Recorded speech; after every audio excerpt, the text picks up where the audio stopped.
तो साथियों, एक बार फिर आपका स्वागत है स्टीफन कॉविन की सीरीज जिसका नाम है 7 habits of highly effective people. ये 7 आदतें हम ऑलरेडी अपने पिछली एपिसोड में डिस्कस कर चुके हैं और इस एपिसोड में जैसे कि हमने वादा किया था एक एक हैबिट को हम लोग डिस्कस करेंगे। और हैबिट नंबर 1 है be proactive. Be proactive doesn't means कि कूद के कोई भी काम कर लेना या बगैर किसी चीज को सोचे समझे कोई काम कर लेना।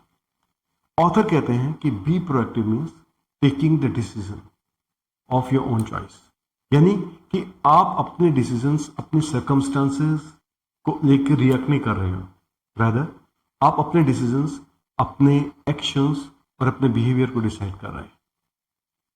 तो बी प्रोएक्टिव मीन्स कि taking decisions and taking charge of your own life, यानी कि हम अपनी लाइफ में अपने एक्शंस, हमारे बिहेवियर, हमारे डिसीजंस की वजह से होंगे, ना कि किसी सर्कमस्टांसेस की वजह से या किन्हीं लोगों के एक्शंस की वजह से।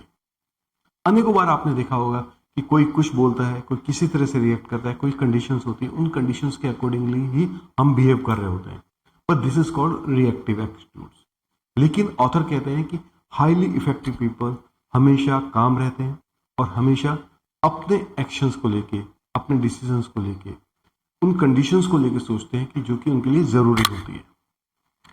ऑथर समझाने की कोशिश करते हैं एक सिंपल से एग्जांपल से कि जैसे एक पानी की बोतल होती है, उसे आप कितना भी हिलाइए, कितना भी इरिटेट कीजिए, लेकिन जब आप खोलेंगे तो इट विल नॉट एक्सप्लोड।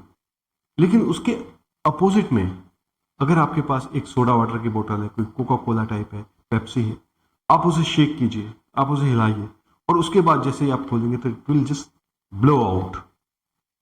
तो एक्टिव पीपल पानी की बोतल की तरह होते हैं, प्रोएक्टिव पीपल पानी की बोतल की तरह होते हैं, और रिएक्टिव पीपल होते हैं सोडा बोतल की तरह, जो कि जरा से शेक करने की वजह से एक्सप्लोड हो जाते हैं।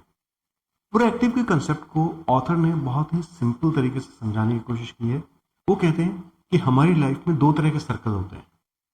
एक सर्कल होता है सर्कल ऑफ कंसर्न, यानी कि वो सब कंडीशंस जो हमारे हाथ में नहीं है, जैसे कि लोगों का बिहेवियर, इस देश की अर्थव्यवस्था, यहाँ का पॉलिटिकल सिस्टम, आपके शहर या आपके आसपास सड़कें खराब होना, ये सब चीजें वो हैं जो कि आपके कंट्रोल में नहीं है, जिनमें आप डायरेक्टली कोई चीज कंट्रीब्यूट नहीं कर सकते। इसे कहते हैं कि सर्कल ऑफ कंसर्न। इसके अपोजिट में एक सर्कल होता है जिसे कहते हैं सर्कल ऑफ इन्फ्लुएंस, यानी कि वो सर्कल, वो सब चीजें, इसमें वो सब चीजें आती हैं कि जो कि हम अपने हाथ में, जिसका कंट्रोल हमारे हाथ में होता है, जो हम खुद कर सकते हैं। फॉर एग्जाम्पल, हमारी हेल्थ, हमारी फैमिली लाइफ, हमारी फाइनेंशियल स्टेटस, स्किल का डेवलपमेंट करना, हमारा एटीट्यूड और हमारा रिएक्शन चीजों को लेके। जनरली देखा गया है कि जो हाईली सक्सेसफुल पीपल होते हैं, हाईली इन्फ्लुएंशियल पीपल होते हैं, वो उनका सर्कल ऑफ इन्फ्लुएंस बड़ा होता है और सर्कल ऑफ कंसर्न छोटा होता है।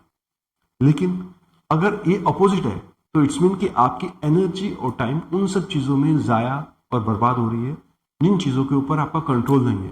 और नेचुरली जिन चीजों पे आपका कंट्रोल नहीं है वो चीजें होकर भी नहीं रहती हैं। तो ऑथर समझाने की कोशिश करते हैं कि जो हाईली इफेक्टिव पीपल होते हैं, अगर वो अपने सर्कल ऑफ इन्फ्लुएंस पर काम करें तो then they will become more and more successful. और ये कंसेप्ट हर एक पर लागू होता है, चाहे वो कॉर्पोरेट वर्ल्ड में हो या अपनी पर्सनल लाइफ में होता है। दोस्तों, इसी वजह से स्टीफन कॉविन, जो कि इस बुक के ऑथर हैं, वो कहते हैं कि I am not the product of circumstances, I am the product of my own decision. यानी जो प्रोएक्टिव लोग होते हैं वो अपने डिसीजन के बेसिस के ऊपर अपने बिहेवियर को डिसाइड करते हैं, और रिएक्टिव पीपल सर्कमस्टांसेस के बेसिस के ऊपर अपने डिसीजंस या अपने बिहेवियर को डिसाइड करते हैं। दे कीप ऑन रिएक्टिंग और life as it is ineffective रहती है।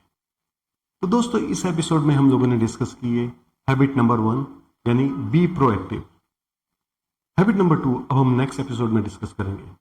फिर होगी आपसे मुलाकात एक नए वीडियो में। अगर इस वीडियो को आपको पसंद किया है तो इसको लाइक कीजिएगा, चैनल को सब्सक्राइब कीजिएगा, और फिर मिलेंगे आपसे हैबिट नंबर 2 का डिस्कशन के लिए। तब तक आप अपना ख्याल रखिएगा। Good bye.